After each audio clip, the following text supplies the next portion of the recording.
दुसऱ्या दिवशी होतं सासू सासऱ्यांचे श्राद्ध, तर त्यासाठी नैवेद्य वगैरे घास ठेवायचा होता. तर आदल्या दिवशी सगळं डबा वगैरे करून घेतला. नंतर दुपारी मम्मी आलेली, तर त्याच्यानंतर मग मम्मीने सगळ्या भाज्या वगैरे आणलेल्या.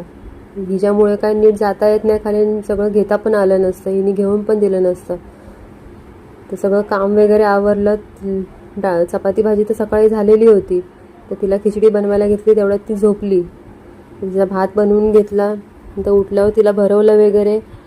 नंतर संध्याकाळी सगळं मग भाज्या वगैरे साफ करून ठेवल्या. आदल्या दिवशीच रात्री सगळं करून ठेवलं होतं, म्हणजे सकाळी गडबड होणार नाही. तर खीरसाठी वगैरे तांदूळ पण आधीच भिजत टाकलेला होता. अशी तयारी सगळी करावी लागते. तुमच्याकडे काय काय भाज्या करतात नक्की सांगा. तिथे सगळ्या मिक्स भाज्या कराव्या लागतात. नंतर मी फक्त कारलं वगैरे वेगवेगळं केलेलं, कारलं भेंडी, बाकी सगळ्या एकत्रच भाज्या केलेल्या. सगळे भजी पापड वगैरे सगळंच जेवण असतं.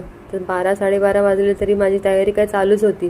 नंतर परत ती उठली तर मेथीची भाजी साफ करायची बाकीच होती. तिला झोपवलं, परत भाजी साफ करून घेतली. पुढच्या ब्लॉगमध्ये, तोपर्यंत बाय.